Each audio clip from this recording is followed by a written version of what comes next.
Hello students, तर बाळांनो sharp 11 वाजता तुम्हाला पेपर्स लिहायला सुरुवात करायची आहे. तर थोडा हा व्हिडिओ बघून जा, अतिशय महत्त्वाचा आहे.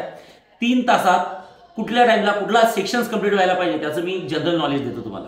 जसं फॉर एक्झाम्पल सगळ्यात पहिले असतो बाळांनो सेक्शन ई, ज्यामध्ये 2 क्वेश्चन्स असतात. एक असतो बाळांनो MCQ जे 8 मार्क्ससाठी असतात आणि नंतर 1 मार्क क्वेश्चन्स. MCQ 10 मार्क्स आणि 1 मार्क क्वेश्चन्स 8 मार्क्स, असे कंप्लीट 18 मार्क्ससाठी. शार्प 11 वाजता तुम्ही जर का पेपर स्टार्ट केला असेल तर बाळांनो पहिल्या 25 ते 30 मिनिटात तुम्ही हे 18 मार्क ग्रास्प करायला पाहिजे, कारण यात तुम्हाला जास्त वेळ लागणार नाही. म्हणजे 11ला शार्प जर का पेपर लिहायला सुरुवात केली तर बाळांनो 11:30 पर्यंत म्हणजे 11:30 पर्यंत तुमचा पहिला सेक्शन हे झाला असला पाहिजे. हे थोडं लक्षात ठेवा, नाहीतर आता लिहून घ्या. ओके, त्यानंतर तुम्ही सेक्शन बी स्टार्ट करता. सेक्शन बी हा 2 मार्क्स इच क्वेश्चन असतो आणि त्यामध्ये तुम्हाला 8 क्वेश्चन सॉल्व्ह करायचे बाळांनो, म्हणजे 8 × 2 16 मार्क्ससाठी. सो तो सेक्शन बी तुम्ही जर का 11:30ला शार्प सुरू केला तो 12:10 म्हणजे 12:10 पर्यंत तुम्ही तो सॉल्व्ह करायला पाहिजे. म्हणजे माझ्या म्हणण्यानुसार 11:30 ते 12:10 म्हणजे 40 मिनिटं होतात बाळांनो, आणि 40 मिनिटात तुम्हाला 8 क्वेश्चन सॉल्व्ह करायचे. 40 मिनिटात 8 क्वेश्चन्स म्हणजे मोर दॅन सफिशियंट टाइम आहे बाळांनो. शांततेत केलं तरी चालतं. मूर्खासारखे पहिलेपासून क्वेश्चन सॉल्व्ह करत यायचं नाही. सगळे क्वेश्चन्स वाचायचे, कुठले जमतात पहिले टिकमार्क करायचे पेन्सिलनी, जे टिकमार्क करतात तेच क्वेश्चन सॉल्व्ह करायचे. सो 12:10 पर्यंत तुमचा सेक्शन बी झाला पाहिजे, एवढं लक्षात ठेवा. हे जी मी सांगते हे टेंटेटिव्ह टायमिंग लक्षात ठेवा, जेणेकरून तुमचा पूर्ण paper within a time complete होईल बाळांनो. ठीक आहे.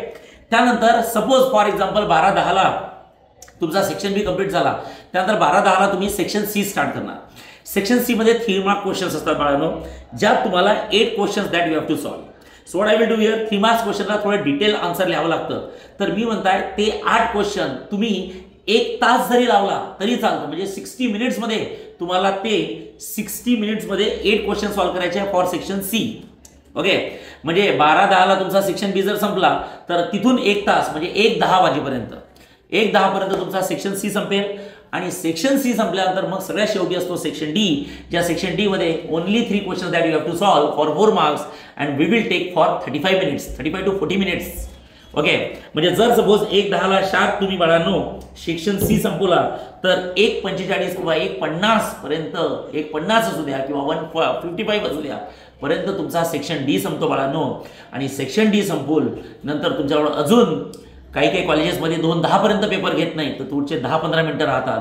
त्या 10-15 मिनिटात तुम्हाला एकदा क्रॉस व्हेरीफाय होतं सगळे क्वेश्चनचे नंबर टाकलेले आहेत की नाही. दुसरं महत्त्वाचं की तुम्ही थ्रेड्स ज्या सप्लिमेंट घेणार आहे त्या थ्रेड्स बरोबर अटॅच केले आहे की नाही बाय सिक्वेन्स.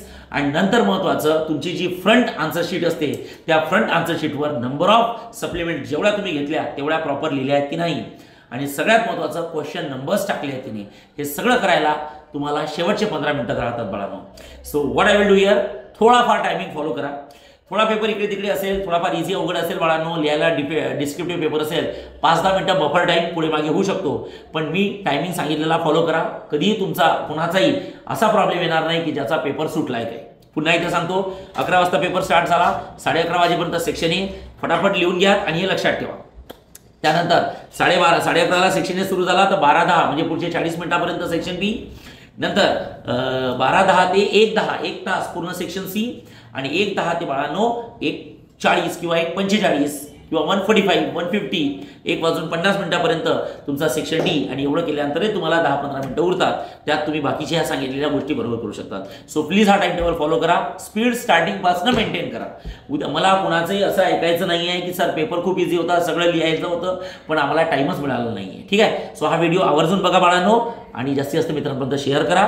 पहिले तुम्ही तुमचा स्वतःचा पेपर चांगला सॉल्व्ह करा.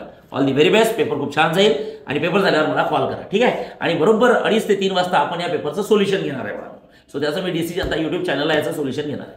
Thank you so much.